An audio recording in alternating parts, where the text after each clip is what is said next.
রাদিয়াল্লাহু তাআলা আনহু ক্ষমতায় এলেন, রাতের বেলায় তার পাহারায় লোক নাই, তিনি জনগণের পাহারার জন্য বাড়ি বাড়ি ঘুরে বেড়ান। এক বাড়ির সামনে গিয়ে দেখেন একটা লোক ঘরের মধ্যে ঢোকে আর বের হয়, ঢোকে আর বের হয়। তিনি প্রশ্ন করলেন, তুমি কে? এই বাড়ির মধ্যে বারবার ঢোকার বের হওয়ার বিষয় দেখুন। তিনি বললেন, ঠিক, আপনি আমার বিপদ বুঝবেন না, আমি এই বাড়ির মালিক।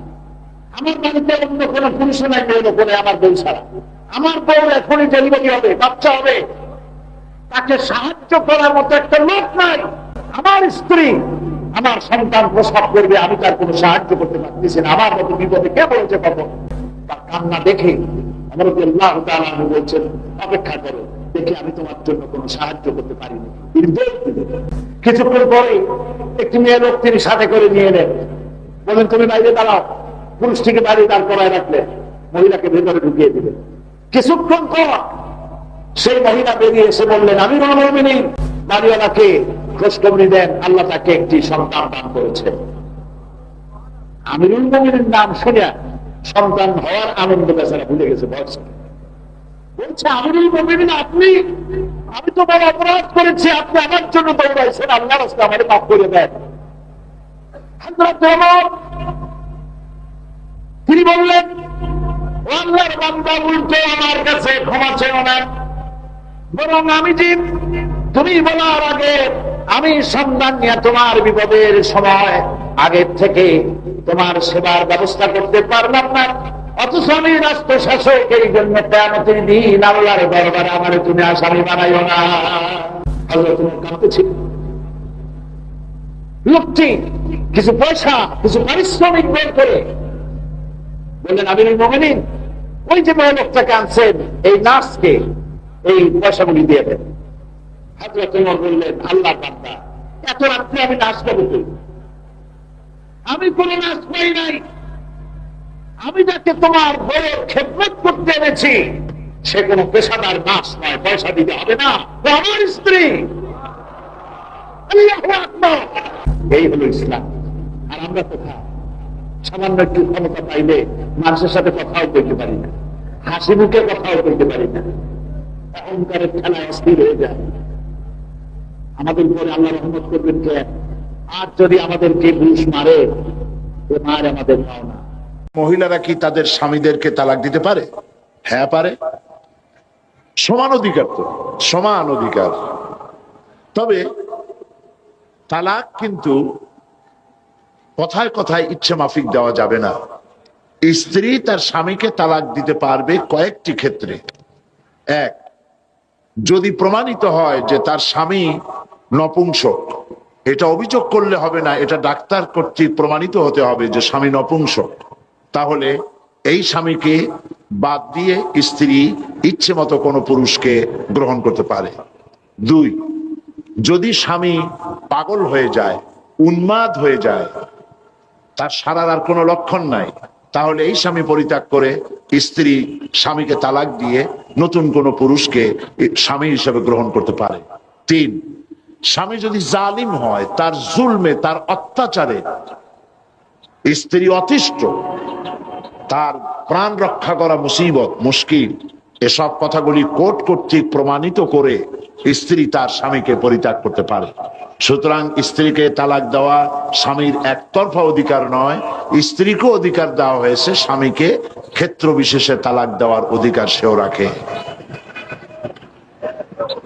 এই বোন আরো একটি প্রশ্ন করেছেন, কিভাবে, কি কথায় রাগের অবস্থায় যদি তালাক দেওয়া হয় তা কার্যকর হবে কিনা? হ্যাঁ, তালাকটা আইয়ুব খানের পারিবারিক ল যেটা করেছেন, কি জানি নাম ওইটার, মুসলিম পারিবারিক আইন। মুসলিম পারিবারিক আইনকে এই যে ইদানিং দুইজন বিচারপতি কোর্টে যে রায় দিয়েছেন, তার মধ্যে ওনারা এই কথাও বলেছেন যে মুসলিম পারিবারিক আইন, এই আইনটাকে মসজিদের খতিবরা, মাদ্রাসার শিক্ষকরা, তারা মুসল্লিদেরকে এবং ছাত্রদেরকে বুঝিয়ে দিবেন।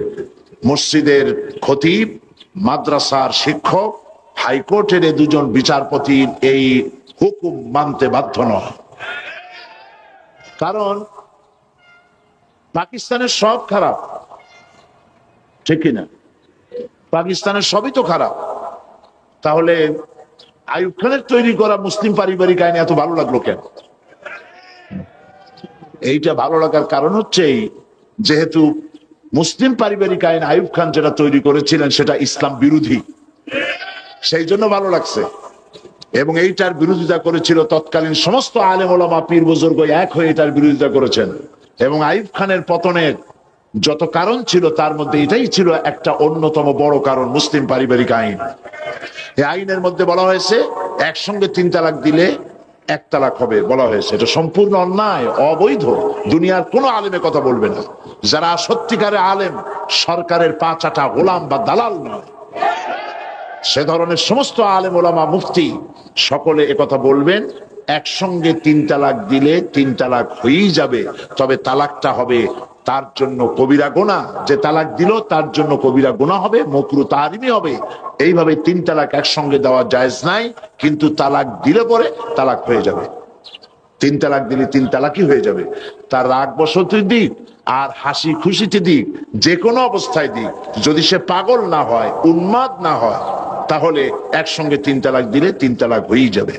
আর এক বোন প্রশ্ন করেছেন, মহিলাদের সতর কতটুকু?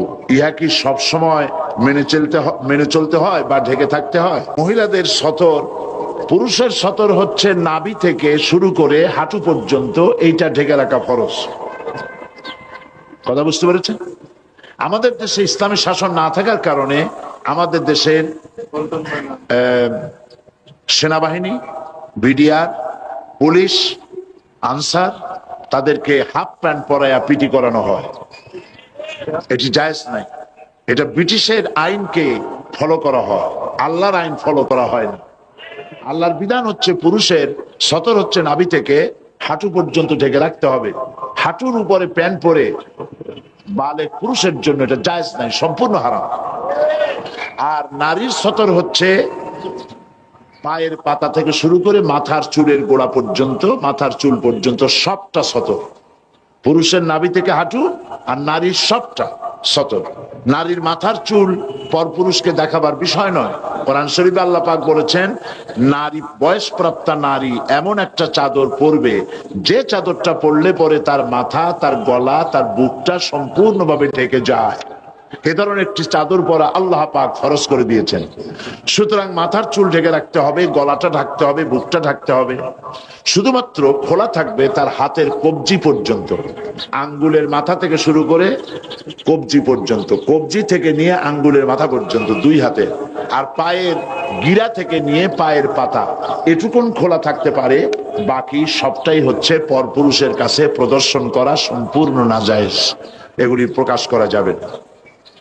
দ্বিতীয় প্রশ্ন করেছেন তিনি, মুখমণ্ডল ঢাকা কি পর্দার অন্তর্ভুক্ত? দেবর, ভাসুর এবং চাচাতো, মামাতো, খালাতো ভাইদের সাথে পর্দা করার ধরন কিরূপ হবে, দয়া করে বলুন।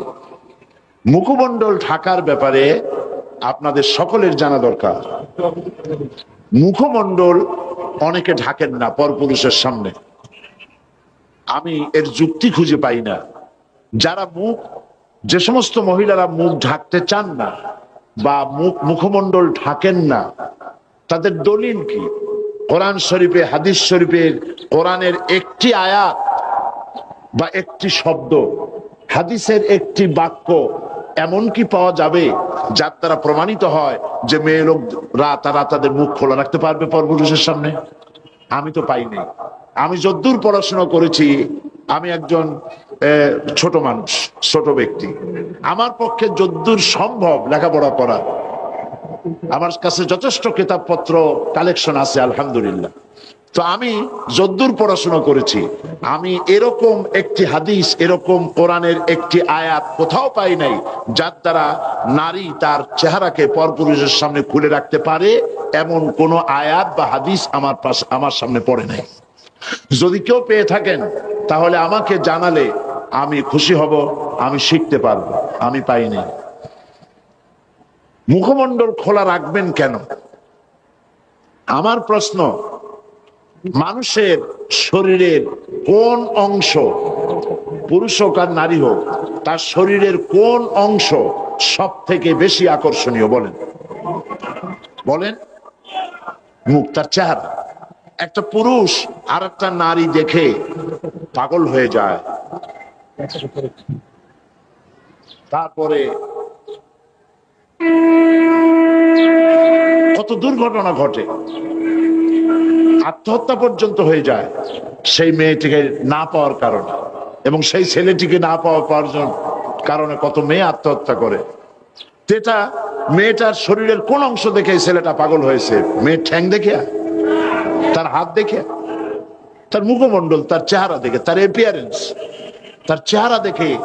একজন আরেকজনের মুখমণ্ডল চেহারা দেখেই, চেহারাই হচ্ছে গোটা বডির মধ্যে সৌন্দর্যের কেন্দ্র, সৌন্দর্যের সেন্টার তার চেহারা। আল্লাহই বানিয়েছেন। তো আপনার শরীরের যে অংশটা সব থেকে বেশি আকর্ষণীয়, সেই চেহারাটাই যদি খোলা রাখলেন, তাহলে গোটা শরীরটা ঢেকে রেখে তাতে ফায়দা কতটুকুন হলো? এই জন্য চেহারাটাকে ঢেকে রাখতে হবে, এটাই নিয়ম। কত সুন্দর বোরখা বেরিয়েছে আজকাল। বোরখা এখন একটা ফ্যাশন, ঠিক না? তবে আবার এরকম বোরখা পরা উচিত না যেই শরীরের আকর্ষণ ঢাকার জন্য আপনি বোরখা পরলেন, সেই বোরখার আকর্ষণে আবার লোকেরা আপনার দিকে সবসময় তাকায় না থাকে। কথা ঠিক কিনা? এ ধরনের অনেক বোরখা তৈরি হয়েছে যে দারুণ ফ্যাশন ট্যাশন দিয়ে তৈরি হয়েছে। সৌদি আরবে এই ফ্যাশনওয়ালা বোরখা, এবার আমি হজের মৌসুমে মক্কা শরীফে ছিলাম, শুনেলাম দোকানদারেরা আমাকে বললেন যে ফ্যাশনওয়ালা বোরখা গভর্নমেন্ট বন্ধ করে দেওয়ার জন্য সিদ্ধান্ত নিয়েছে, যে এত ফ্যাশন বোরখাই করতে পারবে না। তো চেহারাটা ঢেকে রাখতে হবে, আর হিজাব এবং নেকাব পড়তে হবে। নাকের উপর দিয়ে সুন্দর করে রুমাল দিয়ে বাঁধবে, আর ভুরুর উপর দিয়ে চোখ দুটো খোলা থাকবে, ব্যাস আপনার বোরখা পরা হয়ে গেল, হিজাব পরা হলো। এর দ্বারা আপনি নিরাপত্তা লাভ করতে পারবেন। আর চেহারা যদি খোলাই থাকলো, আপনার প্রতি যুবকদের আকর্ষণ বাড়লো, পুরুষদের আকর্ষণ বাড়লো, পথে ঘাটে আপনি বিপদগ্রস্ত হবেন। চেহারা দেখে পাগল হলো, তারপরে প্রেম নিবেদন করলো, প্রেমে সে স্বীকৃতি দিল না মেয়েটা, তারপরে অ্যাসিড নিক্ষিপ্ত হওয়ার দুর্ভাগ্য তাকে বরণ করতে হলো। এ সবকিছুই হলো বেপরদার কারণে, ঠিক কিনা বলো?